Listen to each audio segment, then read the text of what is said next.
Welcome to the Salmon Runs YouTube. Enjoy the video. You begin by verifying prerequisites and taking the first actionable steps. Sign in as the organizer with live event permissions and create the event in Teams calendar.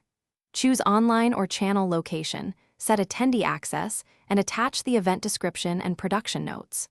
Once done, invite producers and presenters by role, make sure they accept and test their accounts. Also prepare the stream key or choose teams for production. This gets you past setup quickly and into configuring the event workflow. Now you move into the complex middle steps of production configuration. Choose teams produced for integrated controls or an external encoder if you need multi-camera or professional graphics. Pick the option before start time. Assign the producer to manage the event console. They admit presenters, switch sources, enable captions, and hit record.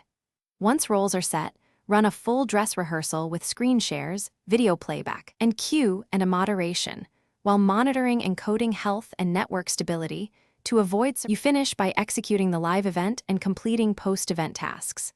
At go time, the producer clicks Start Broadcast, confirm presenters are visible and audio levels are good, and monitor the live telemetry for packet loss or high latency. When the event ends, stop the broadcast, wait for processing, then publish the recording, captions, and attendee reports. If something goes wrong, the key troubleshooting move is to switch to your backup encoder or restart the producer console, while informing attendees of a brief pause so you can restore the stream. Thanks for watching. Consider subscribing if we helped you.